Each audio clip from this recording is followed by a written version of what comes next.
Jamais je n'aurais fait un esclandre, comme si j'étais le genre de grand-mère qu'il fallait gérer, manipuler ou garder dans un coin pour qu'elle ne cause pas de problème. Alors je n'ai pas discuté quand Isabelle l'a dit, je n'ai pas élevé la voix ni posé d'exigence, je me suis simplement retourné, j'ai marché jusqu'à ma voiture et j'ai conduit les 8 heures nécessaires pour rentrer chez moi, avec mon déambulateur plié sur la banquette arrière et mon cœur replié tout aussi petit.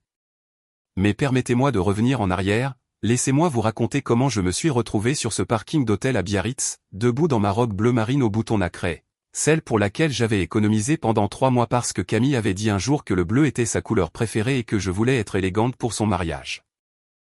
Je m'appelle Hélène, la plupart des gens m'appellent Mamie Hélène, j'ai 68 ans et je vis seule dans une petite maison à Besançon, dans l'est de la France. Mon mari, Jacques, est décédé il y a 6 ans, une crise cardiaque, rapide et silencieuse, à l'image de sa vie, il m'a laissé la maison entièrement payée et une modeste assurance vie que j'étire depuis lors. J'ai un fils, Michel, il a 48 ans maintenant, marié à Isabelle depuis 12 ans, ils vivent à Paris, à environ 4 heures de train ou beaucoup plus en voiture, trajet que je faisais 2 fois par an avant que ma hanche ne me fasse souffrir. Michel et Isabelle ont 2 enfants, Camille, qui a 26 ans, et son jeune frère Théo, qui en a 22. Camille allait se marier le 14 août, un mariage sur la plage dans un domaine prestigieux à Biarritz qui coûtait plus cher que ma première voiture, je le savais parce qu'Isabelle postait constamment à ce sujet sur Facebook, le lieu, les fleurs, les invitations personnalisées imprimées sur du papier vélin artisanal, j'ai appris ce que signifiait le gaufrage grâce à ces publications. L'invitation est arrivée en mai, un carton épais dans une enveloppe crème avec mon nom calligraphié Madame Hélène Mercier et son invité, je n'avais pas d'invité, Jacques était parti et je ne fréquentais personne, mais j'ai apprécié qu'il l'ait écrit ainsi, cela semblait inclusif, même si ce n'était que la tradition. J'ai répondu immédiatement, oui, je serai présente, non, je ne viendrai pas accompagner, j'ai marqué la date sur mon calendrier avec une gommette dorée en forme d'étoile, le genre que je donnais à Camille quand elle était petite et qu'elle passait les vacances d'été chez moi. Ces étés me semblaient datés d'hier, Camille, 7 ans, avec ses tresses que je coiffais pendant que nous regardions des émissions de cuisine, elle adorait m'aider à faire des gâteaux, les cookies aux pépites de chocolat étaient ses préférés, elle mangeait la pâte quand je ne regardais pas et je faisais semblant de ne pas voir les traces sur sa joue. Quand elle a eu 13 ans, les visites ont cessé, Michel disait qu'ils étaient occupés, le sport, les amis, les activités, je comprenais, les adolescents ont leur vie. J'envoyais des cartes pour les anniversaires et Noël, parfois elle répondait par un SMS de remerciement avec un emoji cœur, de petites choses, mais qui comptaient. À 16 ans, Camille a recommencé à avoir de vraies conversations, elle voulait faire une école d'art, Michel m'a dit qu'il ne pouvait pas se le permettre, pas avec les études de Théo qui arrivaient derrière, je n'avais pas grand-chose, mais j'avais l'assurance vie de Jacques sur un livret d'épargne qui ne rapportait presque rien, alors j'ai commencé à envoyer de l'argent, 100 € par-ci, 200 € par-là pour les livres, le matériel, les frais de dossier. Quand Camille a été acceptée aux Beaux-Arts à Paris, elle m'a appelé elle-même, c'était la première fois que j'entendais sa voix depuis des mois, elle pleurait de joie, disant merci encore et encore. J'ai aidé pour les frais de scolarité aussi, ce que je pouvais, Michel ne demandait jamais directement, mais il mentionnait les factures, les prêts, la pression, alors je faisais un chèque, 500, 1000, une fois 3000 € quand ils ont dit que Camille risquait de devoir arrêter un semestre. Elle a obtenu son diplôme il y a 2 ans, j'ai le faire-part de réussite sur mon frigo, tenu par un aimant en forme de carte de France, elle est graphiste maintenant, elle travaille dans une agence dans le centre, gagne assez bien sa vie, m'a dit Michel, assez pour partager un appartement avec son fiancé, Antoine.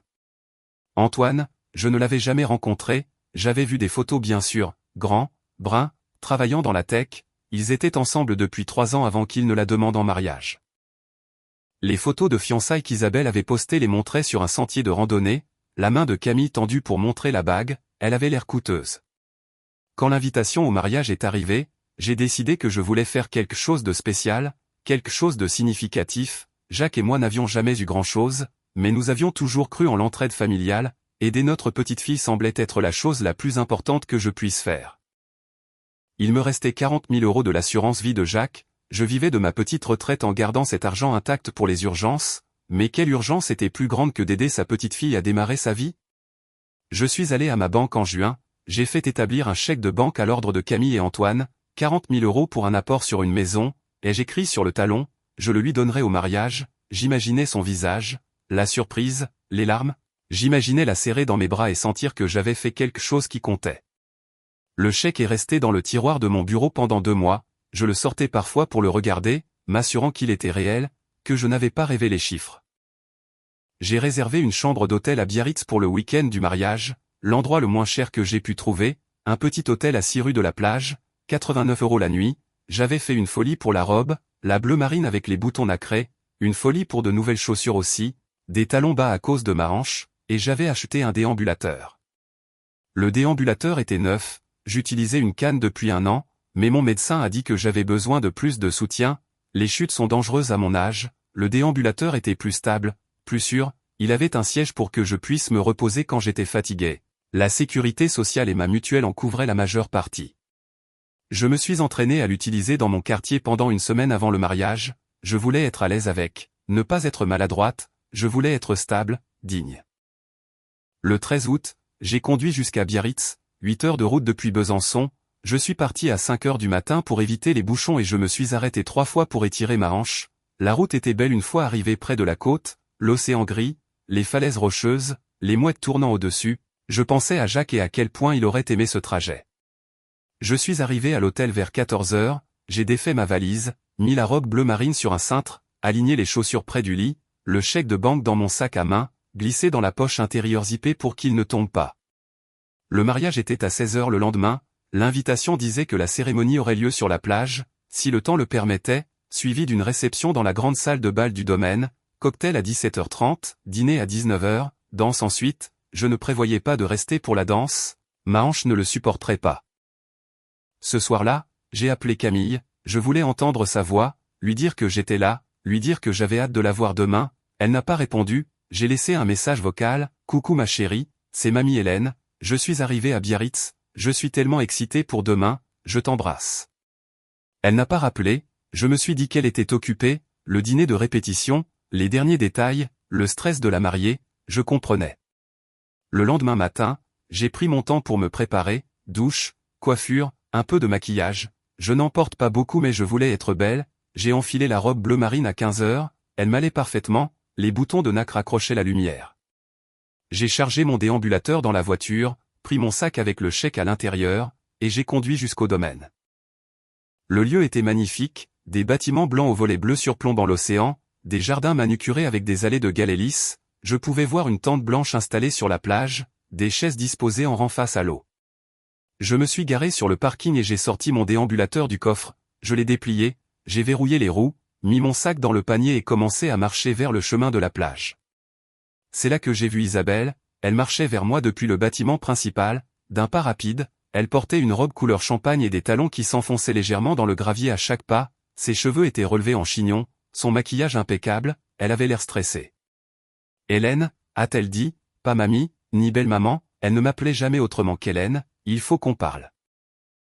Je me suis arrêté, j'ai souri, « Isabelle, tu es magnifique, est-ce que Camille est, nous avons un problème, m'a-t-elle coupé ?» Elle a jeté un coup d'œil à mon déambulateur, puis à mon visage, son expression était fermée, la photographe est très pointilleuse sur l'esthétique, c'est un mariage sur la plage, très naturel, très organique, et bon, elle a fait un geste vers mon déambulateur. J'ai baissé les yeux dessus, cadre en métal argenté, poignée noire, 4 roues, j'en ai besoin, ai-je dit doucement, pour ma hanche. Je comprends ça, vraiment, mais les photos, Hélène, nous avons payé 15 000 € pour cette photographe, elle est venue exprès de Paris et elle a été très claire sur le fait qu'elle voulait des lignes épurées, des vues dégagées, la voix d'Isabelle était tendue, comme si elle expliquait quelque chose d'évident à un enfant, le déambulateur, c'est juste. C'est très médical, très hôpital, ça ne correspond pas à la vision. J'ai senti quelque chose de froid s'installer dans mon estomac, j'en ai besoin pour marcher, tu ne peux pas utiliser une canne ? Quelque chose de plus discret, elle regardait maintenant derrière moi vers le parking comme si elle craignait que quelqu'un nous voie. Mon médecin a dit que j'avais besoin du déambulateur, j'ai le chèque pour Camille, je voulais le lui donner aujourd'hui, j'ai conduit 8 heures. Hélène, la voix d'Isabelle est devenue tranchante, elle s'est approchée, baissant la voix, Camille m'a spécifiquement demandé de te parler, elle s'inquiète pour les photos, ces photos de mariage qu'elle gardera pour toujours, elle ne veut pas regarder en arrière et voir. Et je la cite, un tas d'équipement médical dans chaque prise. Les mots ont frappé comme une gifle, Camille a dit ça ? Elle est stressée, c'est le jour de son mariage, elle veut que tout soit parfait, le ton d'Isabelle s'est légèrement adouci, presque sympathique, écoute, je sais que tu as de bonnes intentions, mais peut-être qu'il vaut mieux que tu. Tu sais, que tu restes à l'écart pour cette fois, il y a un charmant restaurant en ville, tu pourrais dîner, et rentrer demain, on t'enverra les photos. J'ai fixé cette femme que mon fils avait épousée, cette femme qui se tenait entre moi et le mariage de ma petite fille, me disant que je n'étais pas la bienvenue à cause de mon déambulateur. Je voudrais parler à Camille, ai-je dit, ma voix était stable, j'en étais fier. Elle se prépare, elle ne peut pas être dérangée, Hélène, s'il te plaît, ne rends pas les choses plus difficiles qu'elles ne le sont, ne lui fais pas honte, pas aujourd'hui. Voilà, le mot qui rendait tout clair, honte. J'étais une honte, mon déambulateur était une honte, mon corps, mon âge, mon besoin de soutien, tout cela devait être caché, géré, tenu hors des photos parfaites pour la photographe à 15 000 €. J'ai regardé par-dessus l'épaule d'Isabelle vers la plage, je pouvais voir les gens se rassembler, des femmes en robe pastel, des hommes en costume de lin, je pouvais voir les chaises blanches, les arrangements floraux, je pouvais voir la vie dont je n'avais pas le droit de faire partie. D'accord, ai-je dit doucement. Isabelle a semblé soulagée, merci de ta compréhension, vraiment, on s'assurera que tu aies les photos. J'ai hoché la tête, fait demi-tour avec mon déambulateur et commencé à marcher vers ma voiture, elle ne m'a pas suivi, n'a rien dit d'autre, j'ai entendu ses talons claquer en retournant vers le domaine. Je suis arrivé à ma voiture et je suis resté là un moment, les mains sur les poignets du déambulateur, je pouvais entendre la musique commencer sur la plage, un quatuor à cordes, du classique, la cérémonie commençait. J'ai plié le déambulateur, je l'ai mis dans le coffre, je me suis installé au volant et je suis resté assise là, à fixer le domaine à travers mon pare-brise, mon sac était sur le siège passager, je l'ai ouvert, j'ai sorti le chèque de banque, 40 000 € à l'ordre de Camille Mercier et Antoine Dupuis, je l'ai regardé longuement, puis j'ai démarré la voiture et j'ai pris la route pour rentrer à Besançon. Le trajet a pris 9 heures parce que j'ai dû m'arrêter plus fréquemment, ma hanche me faisait mal, tout me faisait mal, je suis rentré chez moi vers minuit, je suis entré dans ma maison obscure et je me suis assise sur le canapé sans allumer la lumière, le chèque était toujours dans mon sac. Le lendemain matin, j'ai appelé mon fils, Michel a répondu à la 4e sonnerie, « Maman ? Tu savais, ai-je dit, tu savais qu'Isabelle allait me refuser l'entrée. » Silence. Puis, écoute maman, c'est compliqué, Camille avait une vision pour sa journée. Et est-ce que Camille a vraiment dit ça à propos de l'équipement médical? Encore le silence. Elle est jeune, maman, elle ne comprend pas, et Isabelle.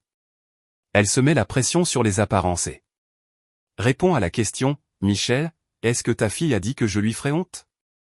Pas en ces termes exacts, mais elle s'inquiétait pour les photos, la photographe avait toutes ses règles sur ce qui pouvait ou ne pouvait pas être dans le cadre, et Isabelle a pensé que ce serait plus simple si.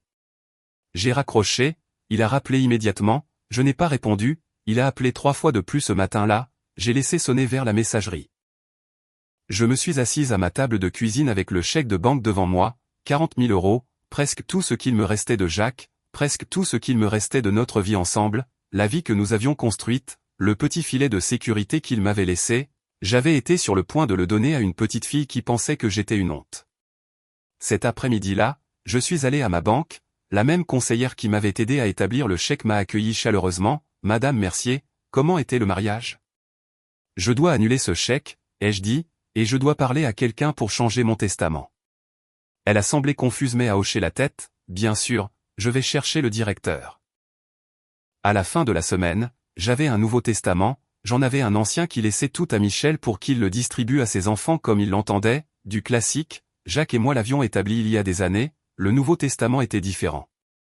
J'ai placé ma maison et tous mes actifs restants dans une structure juridique spécifique et une assurance vie, les bénéficiaires étaient Camille et Théo, mes petits-enfants, directement, pas via Michel, pas via Isabelle, directement eux, mais il y avait des conditions, ils ne toucheraient cet argent qu'à leurs 30 ans, et s'ils se mariaient avant, l'argent ne pourrait être utilisé que pour un apport sur une résidence principale, et le bien devait être à leur nom propre, pas conjointement avec un époux. Protection, mon notaire a appelé ça une protection intelligente, et j'ai ajouté une chose de plus, une lettre à remettre à chacun d'eux avec leur héritage, le notaire la garderait sous scellé. J'ai écrit la lettre pour Camille ce soir-là, chère Camille, au moment où tu liras ceci, je serai parti. Je veux que tu saches que je t'ai aimé dès l'instant où tu es né, je t'ai aimé quand tu avais 7 ans et que nous faisions des cookies ensemble, je t'ai aimé quand tu avais 16 ans et que tu rêvais d'école d'art, je t'ai aimé quand tu as été diplômé, quand tu t'es fiancé, quand tu as commencé ta vie. J'ai conduit 8 heures pour venir à ton mariage, j'avais apporté un chèque de 40 000 € pour t'aider à acheter ta première maison, je portais une nouvelle robe parce que tu avais dit que tu aimais le bleu, j'avais apporté mon déambulateur parce que j'en avais besoin pour me tenir debout, pour marcher, pour être là pour toi. Ta mère m'a dit que je te ferais honte, elle a dit que mon déambulateur ne correspondait pas à l'esthétique, elle m'a renvoyé sur un parking pendant que tu te mariais sur la plage. Je ne sais pas si tu le savais, je ne sais pas si tu lui as demandé de le faire, je veux croire que tu ne l'as pas fait, je veux croire que ma petite fille ne choisirait pas des photographies plutôt que la présence de sa grand-mère, mais je sais aussi que je ne peux pas contrôler ce qu'on t'a appris à valoriser, je ne peux pas contrôler si on t'a élevé pour voir des images plutôt que des gens, les apparences plutôt que l'amour. Cet argent est mon dernier cadeau pour toi, utilise-le sagement, utilise-le pour un foyer qui t'appartient, pas à quelqu'un qui pourrait te faire choisir entre la dignité et l'affection. J'espère que tu as une belle vie, Camille, j'espère que tu es heureuse, j'espère qu'un jour tu comprendras pourquoi j'ai dû me protéger, même des gens que j'aimais le plus. Avec tout mon amour, Mamie Hélène. J'ai scellé la lettre et l'ai donnée à mon notaire, puis j'ai remis le chèque annulé dans mon tiroir, je remettrai l'argent sur mon compte épargne plus tard, mais pour l'instant, je voulais le regarder, je voulais me souvenir de ce que j'avais failli perdre. Michel a appelé 17 fois au cours des 2 semaines suivantes, j'ai répondu une fois, maman, Isabelle m'a dit ce qu'elle t'a dit, c'était déplacé. Camille ne savait pas, elle a été bouleversée quand elle a découvert que tu n'étais pas venu, elle voulait te voir. Alors elle aurait dû dire ça à sa mère, ai-je dit, elle aurait dû dire ma grand-mère est la bienvenue à mon mariage, déambulateur et tout le reste, mais elle ne l'a pas fait, et toi non plus Michel, tu as laissé ta femme me renvoyer et ensuite tu as dit que c'était compliqué. Qu'est-ce que tu veux que je fasse? Que je divorce d'Isabelle? Que je gâche mon mariage pour ça? Je veux que tu reconnaisses que ce qui s'est passé était mal, je veux que tu t'excuses sans chercher d'excuses, je veux que tu comprennes que je suis ta mère et que je méritais mieux. Tu es dramatique. J'ai raccroché à nouveau. Je n'ai pas eu de nouvelles de Camille pendant un mois, puis fin septembre, j'ai reçu un SMS, Mamie, c'est Camille, je suis tellement désolé pour le mariage, maman m'a raconté ce qui s'est passé, je ne savais pas, je te jure que je ne savais pas qu'elle allait faire ça, est-ce qu'on peut parler? J'ai fixé le SMS pendant un long moment, je voulais la croire, je voulais croire que ma petite fille n'avait pas su, n'avait pas choisi les photos plutôt que les gens, mais je savais aussi qu'Isabelle n'avait pas agi seule, n'avait pas pris cette décision dans le vide. Quelqu'un avait créé un environnement où renvoyer une grand-mère avec un déambulateur semblait acceptable, quelqu'un avait construit une famille où les apparences comptaient plus que la présence. J'ai répondu, je t'aime Camille, je t'aimerai toujours, mais j'ai besoin de temps, prends soin de toi. Elle a répondu immédiatement, est-ce que je peux t'appeler? Pas encore. 3 jours plus tard, un colis est arrivé, pas d'adresse d'expéditeur mais j'ai reconnu l'écriture de Camille sur l'étiquette, à l'intérieur il y avait une photo encadrée de son mariage, elle et Antoine sur la plage, l'océan derrière eux, tous les deux riants, elle était magnifique, heureuse, la lumière était dorée, la composition parfaite. Il y avait un mot glissé dans le cadre, Mamie, je sais que ça ne répare rien, je sais que les photos ne comptent pas comparé à ta présence, j'ai été stupide et superficielle et j'ai laissé maman gérer des choses que j'aurais dû gérer moi-même. Je ne sais pas si tu me pardonneras mais je veux que tu saches que quand je regarde cette photo, tout ce que je vois c'est que tu n'étais pas là, et ça me brise le cœur. Je t'aime, Camille. J'ai posé le cadre sur ma cheminée à côté de la photo de Jacques, à côté du faire-part de diplôme avec l'aimant carte de France, je ne l'ai pas appelé, pas encore, mais j'ai gardé la photo. En novembre, j'ai reçu un message de Michel, maman, Isabelle et moi avons des problèmes, thérapie de couple, une partie concerne le mariage, les limites et la famille, je commence à comprendre ce que tu voulais dire, je suis désolé de ne pas l'avoir vu avant. Je n'ai pas répondu. En décembre, Camille a appelé, j'ai laissé aller sur la messagerie, elle a laissé un message, Mamie, c'est bientôt Noël, je sais que tu ne veux probablement pas me parler, mais je voulais que tu saches qu'Antoine et moi visitons des maisons, nous utilisons nos économies pour l'apport, j'ai dit à maman que nous ne voulions pas de son aide, je lui ai dit que nous devions faire ça nous-mêmes en tant que couple, sans que personne ne contrôle comment nous vivons ou ce que nous choisissons. Elle a fait une pause, je pouvais l'entendre respirer, j'aimerais que tu sois là pour m'aider à chercher, tu as toujours eu bon goût, tu as toujours su ce qui comptait, j'essaie d'apprendre ça, j'essaie d'être la personne que tu as élevée pendant ces étés, la personne qui se soucie plus des cookies au chocolat que des invitations en papier vélin. Une autre pause, je t'aime, joyeux Noël. J'ai sauvegardé le message vocal. La veille de Noël, je suis allé à mon bureau, j'ai pris une feuille de papier à lettres, j'ai écrit, chère Camille, merci pour ton message, merci pour la photo, merci d'essayer de comprendre. Je ne suis pas encore prête à parler, la blessure est encore trop fraîche, mais je veux que tu saches que je suis fier de toi pour avoir choisi l'indépendance, pour acheter une maison qui t'appartient à toi et Antoine, pour commencer à poser des limites. Quand je serai parti, tu recevras une assurance vie, ce n'est pas autant que le chèque que j'allais te donner à ton mariage, mais c'est quelque chose. Utilise-le sagement, utilise-le pour une vie qui est la tienne. J'espère que tu passeras un beau Noël, j'espère que toi et Antoine trouverez une maison que vous aimez, j'espère que vous la remplirez de choses qui comptent, de rires, de cookies et de souvenirs qui ne peuvent pas être capturés dans des photographies parfaites. Je t'aime, je t'ai toujours aimé, même quand ça faisait mal. Mamie Hélène. J'ai posté la lettre le lendemain matin. Camille a répondu en janvier, une vraie lettre, manuscrite, 6 pages, elle me racontait les maisons qu'ils avaient visitées, son travail, sa vie, son mariage, elle me racontait les conversations avec sa mère, la pose de limites, l'apprentissage du non, elle m'a dit qu'elle allait voir un psy, elle m'a dit qu'elle essayait d'être meilleure. À la fin de la lettre, elle a écrit, « Je sais que je ne peux pas défaire ce qui s'est passé, je sais que je ne peux pas te rendre ce jour-là, mais je veux essayer de te rendre la relation que nous avions, si tu me laisses faire, si tu es prête à essayer. » Je l'ai appelée le lendemain. Mamie, sa voix était toute petite. « Coucou ma chérie, ai-je dit, parle-moi des maisons. » Nous avons parlé pendant 2 heures, ce n'était pas facile, il y avait des silences, des moments gênants, des choses non dites, mais c'était un début. Elle a demandé si elle pouvait venir me voir, j'ai dit peut-être, pas encore, mais peut-être. En mars, elle m'a envoyé une photo, elle et Antoine devant une petite maison bourgeoise tenant des clés, tous les deux souriant largement, on l'a eu, disait le texte, notre maison, nos noms seulement, on emménage le mois prochain. J'ai répondu, je suis fier de toi. Tu viendras la voir?